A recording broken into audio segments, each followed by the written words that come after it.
6 تاریخ کو پاکستان فضائیہ نے ہندوستان کے ایئر بیسز پہ حملہ کیا اور 7 تاریخ کو ہندوستان نے بدلہ لینے کے لیے ہمارے بیسوں پہ ہوائی اڈوں پہ حملہ کیا. ہم لوگ الصبح یعنی سورج نکلنے سے تقریباً 1 گھنٹہ پہلے یا اس سے کچھ کم ویش اپنے کاکپٹس میں بیٹھ جاتے تھے, تمام ذرہ بختہ جسے کہتے ہیں ہم پہن کر. اور میں ابھی سورج کو طلوع ہوتے ہوئے کافی وقت تھا, میں اپنے کاکپٹ میں اسٹریپ کر کے, اسٹریپ کہتے ہیں, میں سو گیا جی. اور پھر کسی پائلٹ نے, کسی سائرن ہوئی, کسی پائلٹ نے آ کر ہمارے جہاز کے فیوزلاج کو ناک کیا. تو میں نے آنکھ کھولی اور اللہ کے فضل سے اس وقت میرے زبان سے کلمہ نکلا, بسم اللہ الرحمن الرحیم میں نے پڑھی. مجھے معلوم تھا کہ اس مارکے میں کچھ ہوگا.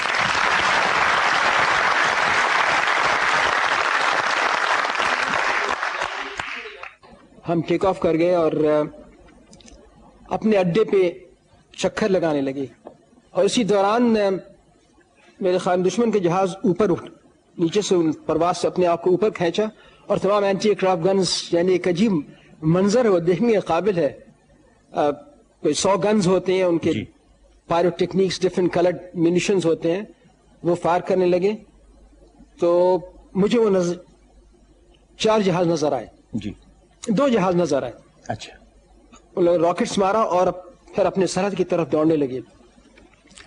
تو کچھ عرصے کے لیے روشنی بہت کم تھی, یعنی سورج طلوع نہیں ہوا جیسے کہتے ہیں, جو وقت اذان ہوتی ہے بس ہمارے لیے وہی وقت تھا. اچھا. تو ہم نے معلوم تھا کہ وہ مشرق کی طرف جائیں گے, تو مشرق کی طرف میں اور ہمارے ایک ساتھ جو ہمارے ونگ مین تھے وہ دونوں نے اس تعاقب کی, اور ایک بارگی ہمیں 2 جہاز نظر آئے. تو بہت نیچے پرواز کر رہے تھے, یعنی کوئی 50 فیٹ یا 100 فیٹ زمین سے اوپر. اچھا. تو میں نے ایک میسائل مارا تو وہ میسائل زمین پہ گرا, زمین پہ لگ گیا. جو وہ میسائل لانچ ہونے کے بعد ڈراپ کرتا ہے اور پھر وہ اسپیڈ ٹیک کرتا ہے.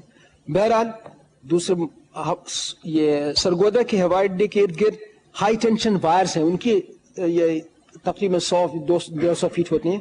تو ایک ان میں سے جہاز کلائم کیا, اس کو میں نے میزائل مارا, اور مجھے پتہ بھی نہیں لگا کہ وہ کب پائلٹ کاکپٹ سے نکلا.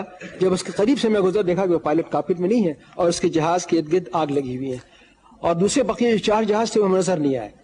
پھر بھی میں نے تعاقب کیا, میرے خیال میں دریا چناب کو عبور کر کے دیکھا کہ وہ 4 جہاز بہت نیچے پرواز کر رہے تھے, ایک ہی رخ میں مڑے.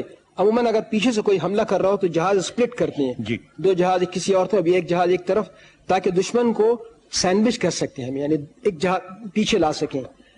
تو وہ چاروں ایک ٹرن میں, ایک ہی دائرے میں ٹرننگ کرنے لگے. ایک ٹرن میں وہ 4 جہاز اللہ کی وجہ سے مار گرا دیے. اور ایک عجیب سی کیفیت تھی, سورج وقت طلوع ہو رہا تھا اور ہم نے سورج, ہمارا بیس مغرب میں تھا. جی جی.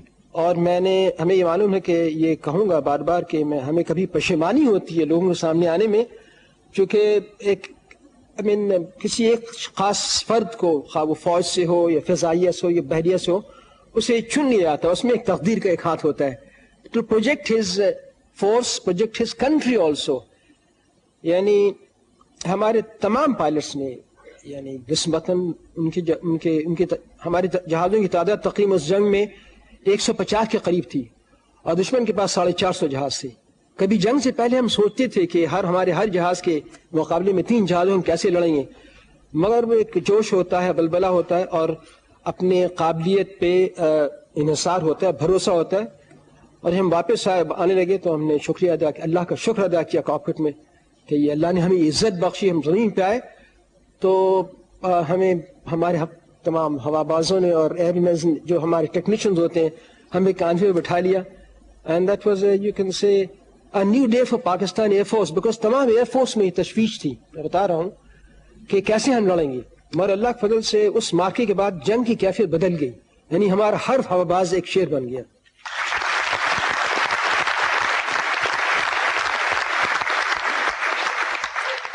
ہم لوگوں نے جو کام کرنا تھا, ہماری جنریشن وہ کر کے چلے گئے.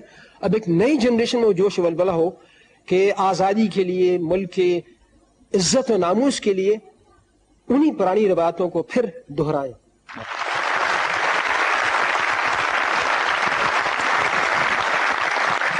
اللہ کی فضل سے بر صغیر میں ہمارے آبا اجداد نے 800 سال تک حکومت کی ہے.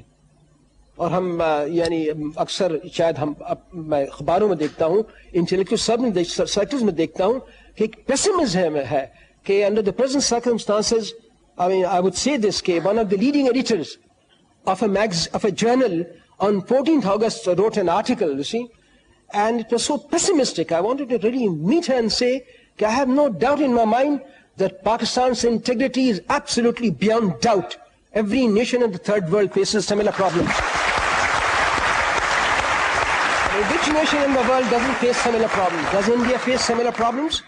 کیا ایجپٹ مصر کے ساتھ وہی پرابلم نہیں ہے؟ ترکی کے ساتھ اکنامک پرابلمز, اسٹرکچرل پرابلمز, ایک روایتی سوسائٹی تہذیب میں بنیادی تبدیلیاں آ رہی ہیں, اور قیادت یعنی عظیم قیادت تو ہر روز پیدا نہیں ہوتی. عظیم قیادت, قائد اعظم جیسی قیادت تو صدیوں کے بعد پیدا ہوتی.